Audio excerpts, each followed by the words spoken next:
ನೀಟ್ನ ಮೊದಲನೇ ರೌಂಡ್ನ ರಿಸಲ್ಟ್ ಯಾವಾಗ ಬರುತ್ತೆ ಅನ್ನೋದು ಬಹಳಷ್ಟು ಜನರಿಗಿರುವಂಥ ಸಂಶಯ.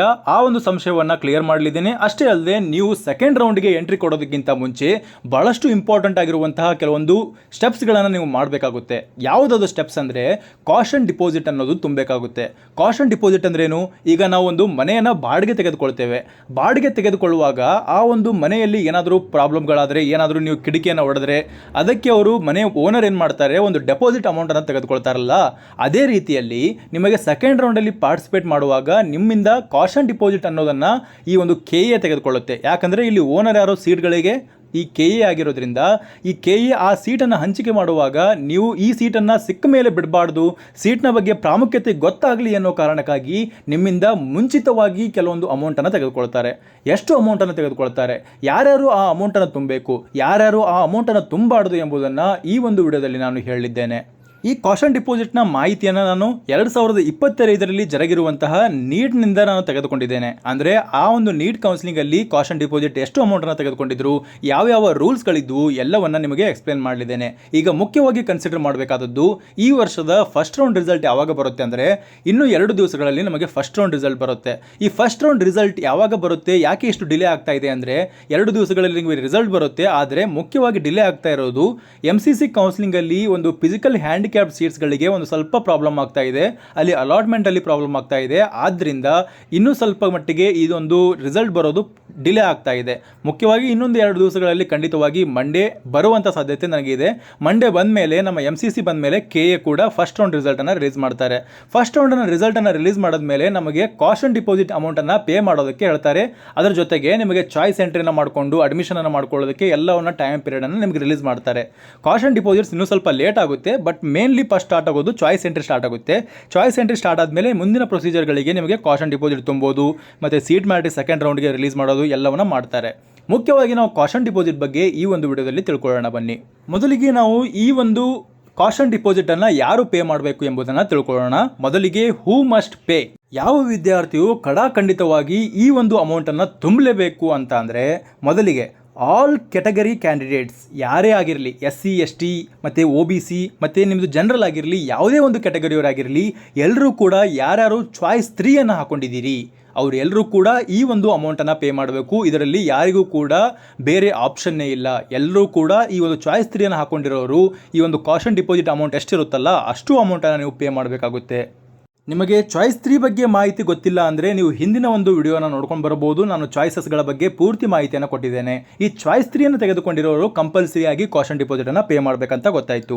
ಮತ್ತೆ ಯಾರು ಪೇ ಮಾಡಬೇಕಂದ್ರೆ, ನೀವು ಎಲ್ಲ ಆಪ್ಷನ್ ಎಂಟ್ರಿಯನ್ನು ಮಾಡ್ಕೊಂಡಿದ್ದೀರಿ ಫಸ್ಟ್ ರೌಂಡಲ್ಲಿ, ಆದರೆ ನಿಮಗೆ ಯಾವುದೇ ಒಂದು ಸೀಟ್ ಸಿಕ್ಕಿಲ್ಲ, ನಿಮಗೆ ಈ ಒಂದು ರೌಂಡಲ್ಲಿ ಯಾವುದೇ ಒಂದು ಸೀಟ್ ಸಿಕ್ಕಿಲ್ಲ. ನಿಮ್ಮ ಕೆಟಗರಿ SC ಆದರೂ ಆಗಿರಲಿ, ST ಆದರೂ ಆಗಿರಲಿ, ಯಾವುದೇ ಒಂದು ಕೆಟಗರಿಯವರಾಗಿರಲಿ, ನಿಮಗೆ MBBS ಸೀಟ್ ಬೇಕು ಸೆಕೆಂಡ್ ರೌಂಡಿಗೆ ಅಂತ ಅಂದರೆ ನೀವು MBBS ಆಪ್ಷನ್ ಎಂಟ್ರಿಯನ್ನು ಮಾಡ್ಕೊಂಡಿದ್ದರೆ ನೀವು ಈ ಒಂದು ಕಾಷನ್ ಡಿಪಾಸಿಟನ್ನು ಕಂಪಲ್ಸರಿಯಾಗಿ ಪೇ ಮಾಡ್ಕೊಳ್ಬೇಕು. ನಿಮಗೆ MBBS ಬೇಕಾಗಿದ್ದರೆ ಯಾರು ಪೇ ಮಾಡಬೇಕಂತ ಹೇಳಿದೆ, MBBS ಬೇಕಾಗಿರುವಂತಹ ವಿದ್ಯಾರ್ಥಿಗಳು ಮಾತ್ರ ಪೇ ಮಾಡಬೇಕು. ನನಗೆ ಡೆಂಟಲ್ ಬೇಕು, BMS ಬೇಕು, ಅಗ್ರಿಕಲ್ಚರ್ ಬೇಕು, ವೆಟರ್ನರಿ ಬೇಕು, ನಿಮಗೆ ಕನ್ಸಿಡರ್ ಆಗೋದಿಲ್ಲ. ಕೇವಲ MBBS ಬೇಕು, MBBS ನನ್ನ ಆಪ್ಷನ್ ಎಂಟ್ರಿಯಲ್ಲಿದೆ, ನಾನು ಮಾತ್ರ ಕಾಷನ್ ಡಿಪಾಸಿಟ್ ಅನ್ನುವಂತಹ ಅಮೌಂಟನ್ನು ಪೇ ಮಾಡಬೇಕು. ಆ್ಯಸ್ ಪರ್ 25 ಹೇಳ್ತಾ ಇರೋದು, 2025 ಇರುವಂತಹ ರೂಲ್ಸನ್ನು ಮಾತ್ರ ಹೇಳ್ತಾ ಇರೋದು. 2025 ಪ್ರಕಾರ ಯಾವ ವಿದ್ಯಾರ್ಥಿಗೆ MBBS ಸೀಟ್ ಮಾತ್ರ ಬೇಕು ಅಂತಹ ವಿದ್ಯಾರ್ಥಿ 1 ಲಕ್ಷ ಅಮೌಂಟನ್ನು ಪೇ ಮಾಡಬೇಕಾಗುತ್ತೆ. ಎಷ್ಟು ಅಮೌಂಟನ್ನು ಪೇ ಮಾಡಬೇಕಾಗುತ್ತೆ? 1 ಲಕ್ಷ ಅಮೌಂಟನ್ನು ಪೇ ಮಾಡಬೇಕಾಗುತ್ತೆ. ಈಗ ನಮಗೆ ಅರ್ಥವಾಗಿದೆ ಯಾರು ಈ 1 ಲಕ್ಷವನ್ನು ಪೇ ಮಾಡಬೇಕಂದ್ರೆ ಚಾಯ್ಸ್ 3 ತೆಗೆದುಕೊಂಡಿರುವಂತಹ ವಿದ್ಯಾರ್ಥಿಗಳು ಹಾಗೂ ಯಾವುದೇ ಒಂದು ಸೀಟು ಸಿಗದೇ ಇರುವಂತಹ ವಿದ್ಯಾರ್ಥಿಗಳು, MBBS ನೆಕ್ಸ್ಟ್ ರೌಂಡಲ್ಲಿ ನನಗೆ ಬೇಕು ಅನ್ನುವಂತಹ ವಿದ್ಯಾರ್ಥಿಗಳು ಕಂಪಲ್ಸರಿಯಾಗಿ 1 ಲಕ್ಷವನ್ನು ಪೇ ಮಾಡಬೇಕಾಗುತ್ತೆ. ಅರ್ಥವಾಯ್ತಲ್ಲ? ಚಾಯ್ಸ್ 3 ಮತ್ತು ಸೀಟು ಸಿಗದಿರುವಂಥವರು ಕಂಪಲ್ಸರಿಯಾಗಿ ಪೇ ಮಾಡಬೇಕಾಗುತ್ತೆ. ಹಾಗಿದ್ದಲ್ಲಿ 1 ಲಕ್ಷವನ್ನು ಯಾರು ಪೇ ಮಾಡಬಾರ್ದಂದರೆ ಡೆಂಟಲ್ ಬೇಕು, ನನಗೆ BMS ಬೇಕು, ನನಗೆ ಹೋಮಿಯೋಪತಿ ಬೇಕು, ನನಗೆ ಇಂಜಿನಿಯರಿಂಗ್ ಬೇಕು, ಅಗ್ರಿಕಲ್ಚರ್ ಬೇಕು, ವೆಟರ್ನರಿ ಬೇಕು, ನರ್ಸಿಂಗ್ ಬೇಕು ಮತ್ತು ಇನ್ನಿತರ UG CET ಕೋರ್ಸಸ್ಗಳಿದಾವಲ್ಲ ಅಂತಹ ಕೋರ್ಸಸ್ಗಳು ನನಗೆ ಬೇಕು ಸೆಕೆಂಡ್ ರೌಂಡಿಗೆ. ಅಂಥ ಟೈಮಲ್ಲಿ ನಿಮಗೆ ಕಾಷನ್ ಡಿಪಾಸಿಟ್ ಅನ್ನೋದು ಇರೋದಿಲ್ಲ. ಆದರೆ ಲಾಸ್ಟ್ ಇಯರಲ್ಲಿ ಏನು ಮಾಡಿದ್ರು ಅಂದರೆ 10,000 ಅಮೌಂಟನ್ನು ತೆಗೆದುಕೊಂಡಿದ್ರು ಇಂತಹ ಕೋರ್ಸಸ್ಗಳಿಗೆ. ಆದರೆ ಈ ವರ್ಷ ಏನು ಮಾಡ್ತಾರೆ ಎಂಬುದನ್ನು ನಾವು ಕಾಯ್ದು ನೋಡಬೇಕಾಗಿದೆ. ಆದರೆ ನೀವು 1 ಲಕ್ಷ ತುಂಬುವಂತಹ ನೆಸಸರಿ ಇರೋದಿಲ್ಲ. ಇಂತಹ ಕೋರ್ಸಸ್ಗಳಿಗೆ ನೀವು 1 ಲಕ್ಷ ತುಂಬಿ ಅಡ್ವಾನ್ಸಲ್ಲಿ ತುಂಬುವಂಥ ನೆಸಸರಿ ಇರೋದಿಲ್ಲ. ಕೇವಲ MBBS ಬೇಕನ್ನುವರು 1 ಲಕ್ಷ ಅಡ್ವಾನ್ಸಲ್ಲಿ ತುಂಬಿರಬೇಕಾಗುತ್ತೆ. ಇನ್ನೊಂದು ವಿಷಯವೇನೆಂದರೆ, ನನಗೆ ಆಲ್ರೆಡಿ ಫಸ್ಟ್ ರೌಂಡಲ್ಲಿ ಮೆಡಿಕಲ್ ಡೆಂಟಲಲ್ಲಿ ನನಗೆ ಒಂದು ಸೀಟ್ ಸಿಕ್ಬಿಟ್ಟಿದೆ. ನಾನೇನು ಮಾಡ್ಕೊಳ್ತೇನೆ, ಅದನ್ನು ಹೋಲ್ಡ್ ಮಾಡ್ಕೊಳ್ಳೋದಕ್ಕೆ ಚಾಯ್ಸ್ 2 ಅನ್ನು ತೆಗೆದುಕೊಳ್ತೇನೆ. ಹೋಲ್ಡ್ ಮಾಡಿಕೊಂಡು ಅಪ್ಗ್ರೇಡೇಷನ್ ಸಲುವಾಗಿ ಹೋದಾಗ ನಾನು ಯಾವುದೇ ಒಂದು ಕಾಷನ್ ಡಿಪಾಸಿಟನ್ನು ಪೇ ಮಾಡುವಂತಹ ಅವಶ್ಯಕತೆ ಇಲ್ಲ. ನಾನು ಕೇವಲ ಕಾಲೇಜ್ನ ಫೀಸನ್ನು ಪೇ ಮಾಡಿ ಆ ಒಂದು ಕಾಲೇಜನ್ನು ಹೋಲ್ಡ್ ಮಾಡ್ಕೊಳ್ತೇನೆ. ಆದ್ದರಿಂದ ನೀವು ಯಾವುದೇ ಒಂದು ಕಾಷನ್ ಡಿಪಾಸಿಟನ್ನು ಪೇ ಮಾಡುವಂತಹ ಅವಶ್ಯಕತೆ ಇರೋದಿಲ್ಲ. ಯಾವ ಕಾರಣಕ್ಕಾಗಿ ಚಾಯ್ಸ್ 2 ವಿದ್ಯಾರ್ಥಿಗಳು ಕಾಷನ್ ಡಿಪಾಸಿಟನ್ನು ಪೇ ಮಾಡುವಂತಹ ಅವಶ್ಯಕತೆ ಇಲ್ಲ ಅಂದರೆ, ನೀವು ಆಲ್ರೆಡಿ ಒಂದು ಕಾಲೇಜ್ನ ಫೀಸನ್ನು ಪೇ ಮಾಡಿಕೊಂಡೆ ಅದನ್ನು ಹೋಲ್ಡ್ ಮಾಡ್ಕೊಂಡಿರ್ತೀರಿ. ಆ ಕಾಲೇಜ್ನ ಫೀಸನ್ನೇ ನಿಮಗೆ ಕಾಷನ್ ಡಿಪಾಸಿಟ್ ಅಂತ ಕನ್ಸಿಡರ್ ಮಾಡ್ತಾರೆ. ಅಂದರೆ ನೀವು ಕಾಲೇಜ್ನ ಫೀಸನ್ನು ಅಡ್ವಾನ್ಸಲ್ಲಿ ಪೇ ಮಾಡಿರ್ತೀರಲ್ಲ ಸೆಕೆಂಡ್ ರೌಂಡ್ಗಿಂತ ಮುಂಚೆ, ಆ ಒಂದು ಫೀಸನ್ನು ನಿಮಗೆ ಕಾಷನ್ ಡಿಪಾಸಿಟ್ ಅಂತ ಕನ್ಸಿಡರ್ ಮಾಡ್ತಾರೆ. ಅದೇ ರೀತಿಯಲ್ಲಿ ಉಳಿದ ವಿದ್ಯಾರ್ಥಿಗಳು ಸೀಟ್ ಸಿಗದೇ ಇರುವಂಥ ವಿದ್ಯಾರ್ಥಿಗಳಿಂದ 1 ಲಕ್ಷವನ್ನು ಕಲೆಕ್ಟ್ ಮಾಡ್ಕೊಳ್ತಾರೆ. ಯಾಕೆ ನಾವು ಪೇ ಮಾಡಬೇಕು? ಅಡ್ವಾನ್ಸಲ್ಲಿ ಕಾಷನ್ ಡಿಪಾಸಿಟನ್ನು ಸೆಕೆಂಡ್ ರೌಂಡ್ಗೆ ಯಾಕೆ ಪೇ ಮಾಡಬೇಕು? ಉಳಿದ ಕೋರ್ಸಸ್ಗಳಿಗೆ ಯಾಕೆ ಇಲ್ಲ? ಯಾಕೆ ಅಂದರೆ ಮೆಡಿಕಲ್ಗೆ ಇರುವಂತಹ ಡಿಮ್ಯಾಂಡ್ ನಿಮಗೆ ಗೊತ್ತಿದೆ. MBBSನ ಪ್ರತಿಯೊಂದು ಸೀಟ್ಗಳಿಗಿರುವಂತಹ ಡಿಮ್ಯಾಂಡ್ ನಿಮಗೆ ಗೊತ್ತಿದೆ. ಅಲ್ಲಿ ಸಿಗುವಂಥ ಸೀಟನ್ನು ತೆಗೆದುಕೊಂಡ ನಂತರ ನೀವು ಬಿಡುತ್ತೇವೆ ಅಂದರೆ ಅದಕ್ಕಿರುವಂತಹ ವ್ಯಾಲ್ಯೂವನ್ನು ನೀವು ಅಂಡರ್ಸ್ಟ್ಯಾಂಡ್ ಮಾಡ್ಕೊಂಡಿಲ್ಲ ಅನ್ನೋ ಕಾರಣಕ್ಕಾಗಿ ನಿಮಗೆ ಆ ವ್ಯಾಲ್ಯೂವನ್ನು ಅಂಡರ್ಸ್ಟ್ಯಾಂಡ್ ಮಾಡಿಸುವುದಕ್ಕಾಗಿ ನಿಮ್ಮಿಂದ ಅಡ್ವಾನ್ಸ್ ಆಗಿ ಪೇ ಮಾಡಿಸ್ಕೊಳ್ತಾರೆ. ಎಕ್ಸಾಂಪಲ್ ಆಗಿ ನನಗೆ ಒಂದು ಸೀಟ್ ಸಿಕ್ಕಿದೆ, ಆ ಸೀಟ್ ಸಿಕ್ಕ ಮೇಲೆ ನಾನು ಬಿಡ್ತೇನೆ ಅಂದರೆ ನಿನ್ನ ರ್ಯಾಂಕ್ಗಿಂತ ಕೆಳಗಡೆ ಇರುವಂಥ ರ್ಯಾಂಕ್ನವನು ಅದಕ್ಕಾಗಿ ಹಂಬಲಿಸ್ತಿರ್ತಾನೆ. ಆ ಹಂಬಲಿಸ್ತಿರುವಂತಹ ವಿದ್ಯಾರ್ಥಿಗೆ ಮೋಸ ಆಗಬಾರ್ದು, ನಿಮಗೆ ಸೀಟ್ ಸಿಕ್ಕಿದ್ದನ್ನು ನೀವು ಕಂಪಲ್ಸರಿಯಾಗಿ ತೆಗೆದುಕೊಳ್ಬೇಕು ಅನ್ನೋ ರೀಸನ್ನಿಂದಾಗಿ ಈ ಒಂದು ಕಾಷನ್ ಡಿಪಾಸಿಟ್ ರೂಲನ್ನು ಇಟ್ಟಿದ್ದಾರೆ.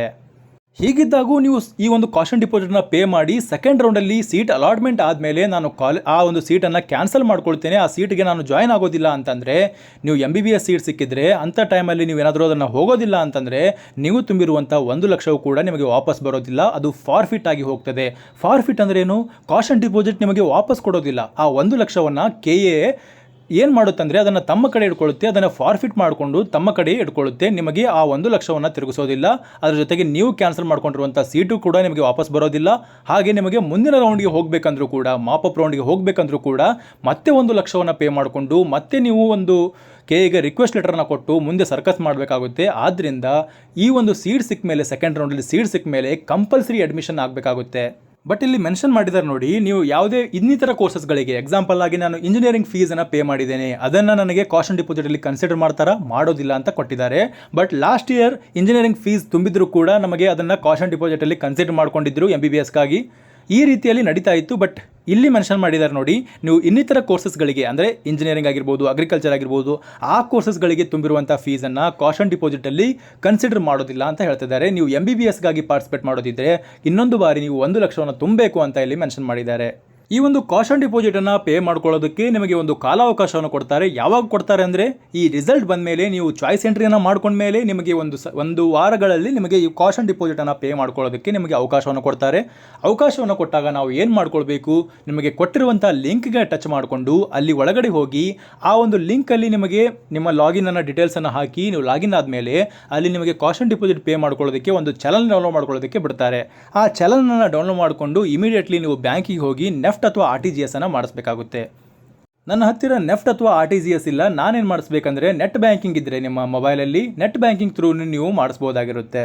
ಅಲ್ಲ ರೀ, ನಾನು ಯಾಕೆ ಪೇ ಮಾಡಬೇಕು ಕಾಷನ್ ಡಿಪಾಸಿಟನ್ನು? ನಾನು ಅಡ್ವಾನ್ಸ್ ಆಗಿ ಯಾಕೆ ಪೇ ಮಾಡಬೇಕು? ನಾನು ಕಾಲೇಜ್ ಸಿಕ್ಕ ಮೇಲೆ ಎಷ್ಟಾದರೂ ಅಡ್ಮಿಷನ್ ತೆಗೆದುಕೊಳ್ತೇನೆ ಅಂತಂದರೆ ಕಂಪಲ್ಸರಿಯಾಗಿ ನೀವು ಕಾಷನ್ ಡಿಪಾಸಿಟನ್ನು ಪೇ ಮಾಡಲಿಲ್ಲ ಅಂದರೆ ನಿಮಗೆ ಏನಾಗುತ್ತೆ ಅಂದರೆ, ನೀವು MBBS ಆಪ್ಷನ್ ಎಂಟ್ರಿಗಳನ್ನು ಹಾಕೊಂಡಿದ್ರು ಕೂಡ ಅದನ್ನು ಸಿಸ್ಟಮ್ ಅಂದರೆ ಸಾಫ್ಟ್ವೇರ್ ಕನ್ಸಿಡರ್ ಮಾಡ್ಕೊಳ್ಳಲ್ಲ, ನಿಮ್ಮ ಅಲಾಟ್ಮೆಂಟನ್ನು ಮಾಡಲ್ಲ. ನೀವು MBBS ಕಾಲೇಜನ್ನು ಎಲ್ಲವೂ MBBS ಕಾಲೇಜನ್ನು ಹಾಕೊಂಡಿದ್ರು ಕೂಡ ನಿಮಗೆ ಸಿಗ್ತಾ ಇದ್ರೂ ಕೂಡ ಅದನ್ನು ಅಲಾಟ್ಮೆಂಟ್ ಮಾಡಲ್ಲ. ಅಷ್ಟೇ ಅಲ್ಲದೆ ನೀವು ಅಡ್ವಾನ್ಸಲ್ಲಿ ಕಾಷನ್ ಡಿಪಾಸಿಟನ್ನು ಪೇ ಮಾಡದೇ ಇದ್ದರೆ ನಿಮಗೆ ಆಲ್ಟರ್ ಮಾಡ್ಕೊಳ್ಳೋದಕ್ಕೆ, ರೀಅರೇಂಜ್ ಮಾಡ್ಕೊಳ್ಳೋದಕ್ಕೆ, ಡಿಲೀಟ್ ಮಾಡ್ಕೊಳ್ಳೋದಕ್ಕೆ ಕೂಡ ಅವಕಾಶ ಇರೋದಿಲ್ಲ ಈ MBBS ಕಾಲೇಜ್ಗಳನ್ನು. ಉಳಿದ ನೀವು ಕೋರ್ಸಸ್ಗಳಿಗೆ ಅಡ್ಜಸ್ಟ್ ಮಾಡ್ಕೊಳ್ಬೋದು. ಬಟ್ MBBS ಆಪ್ಷನ್ ಎಂಟ್ರಿಯಲ್ಲಿ ಹಾಕೊಂಡಿದ್ರೆ, ನೀವು ಸೆಕೆಂಡ್ ರೌಂಡಲ್ಲಿ ಸೀಟ್ ಬೇಕಂತ MBBS ಅಂದ್ಕೊಂಡಿದ್ರೆ ನೀವು ಕಂಪಲ್ಸರಿಯಾಗಿ ಹಾಕ್ಕೊಳ್ಳೇಬೇಕಾಗುತ್ತೆ. 1 ಲಕ್ಷವನ್ನು ನೀವು ಡೆಪಾಸಿಟ್ ಇಡಲೇಬೇಕಾಗುತ್ತೆ. ಓಕೆ, ನನಗೆ ಈಗ MBBS ಸಿಗೋದೇ ಇಲ್ಲ, ನಾನು MBBS ಆಪ್ಷನ್ ಎಂಟ್ರಿಯನ್ನು ಹಾಕ್ಕೊಂಡಿದ್ದೇನೆ, ನಾನು 1 ಲಕ್ಷವನ್ನು ಕೂಡ ಪೇ ಮಾಡ್ತೇನೆ, ನನಗೆ ಈಗ MBBS ಸಿಗಲೇ ಇಲ್ಲ. ಏನು ಮಾಡ್ತಾರೆ? ನೀವು ಈಗ ಬಾಡಿಗೆ ಮನೆಯನ್ನು ಬಿಟ್ಟು ಹೋಗುವಾಗ ನಿಮ್ಮ ಡೆಪಾಸಿಟ್ ಅಮೌಂಟನ್ನು ವಾಪಸ್ ಕೇಳ್ತಿರಲ್ಲ, ಅದೇ ರೀತಿಯಲ್ಲಿ ನೀವು ಈ ಕೌನ್ಸಿಲಿಂಗನ್ನು ಮುಗಿಸ್ಕೊಂಡ ಮೇಲೆ ನೀವು ಅಮೌಂಟನ್ನು ವಾಪಸ್ ಕೇಳ್ಬೋದು. ಅದು ಹೇಗೆ ಕೇಳಬೇಕು? ಸುಮ್ಮನೆ ಕೂತ್ಕೊಳ್ಬೇಕಾಗುತ್ತೆ. ನಿಮಗೆ KA ಅದನ್ನು ವಾಪಸ್ ರಿಟರ್ನ್ ಮಾಡುತ್ತೆ. ಯಾವಾಗ ರಿಟರ್ನ್ ಮಾಡುತ್ತಂದರೆ 1-2 ಮಂತ್ ಅಥವಾ 3 ಮಂತ್ಸ್ 4 ಮಂತ್ಸ್ ಆದಮೇಲೆ ನಿಮಗೆ ನಿಮ್ಮ ಅಕೌಂಟ್ಗೆ, ನೀವು ಯಾವ ಅಕೌಂಟಿಂದ ತುಂಬಿರ್ತೀರಲ್ಲ ಆ ಒಂದು ಅಕೌಂಟಿಗೆ ರೀಫಂಡ್ ಆಗುತ್ತೆ. ಯಾರೂ ಕೂಡ ಭಯ ಪಡುವಂಥದ್ದು ಇಲ್ಲ. ಯಾರಿಗೆ ಸೀಟ್ ಸಿಗೋದಿಲ್ವೋ ಅಂಥವರಿಗೆ ಈ 1 ಲಕ್ಷ ಅಮೌಂಟು ವಾಪಸ್ ಅವರ ಅಕೌಂಟ್ಗೆ ರೀಫಂಡ್ ಆಗುತ್ತೆ.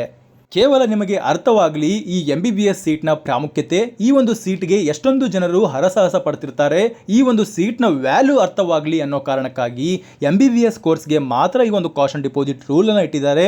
ಇದನ್ನು ನೀವು ಅರ್ಥ ಮಾಡ್ಕೊಳ್ಬೇಕು. MBBS ಸೀಟ್ನ ವ್ಯಾಲ್ಯೂನ ಅರ್ಥ ಮಾಡ್ಕೊಳ್ಳಿ ಅನ್ನೋ ಕಾರಣಕ್ಕಾಗಿ ಈ ಒಂದು ಕಾಷನ್ ಡಿಪಾಸಿಟ್ ರೂಲನ್ನು ಇಟ್ಟಿದ್ದಾರೆ. ನೀವು ಸೀಟ್ ಸಿಕ್ಕ ಮೇಲೆ ಬಿಡಬಾರದು ಅನ್ನೋ ಕಾರಣಕ್ಕಾಗಿ ಈ ಒಂದು ಕಾಷನ್ ಡಿಪಾಸಿಟ್ ರೂಲನ್ನು ಇಟ್ಟಿದ್ದಾರೆ. ಇದಿಷ್ಟಾಗಿತ್ತು ಈವರೆಗಿನ ವಿಷಯ. ಈ ವಿಷಯ ನಿಮಗೆ ಇಷ್ಟವಾಗಿದ್ದರೆ ಚಾನಲ್ನ ಸಬ್ಸ್ಕ್ರೈಬ್ ಮಾಡ್ಕೊಳ್ಳಿ. ಹಾಗೆ ನಿಮ್ಮ ಫ್ರೆಂಡ್ಸ್ಗಳಿಗೂ ಈ ಒಂದು ವಿಷಯವನ್ನು ಶೇರ್ ಮಾಡಿ. ಧನ್ಯವಾದಗಳು.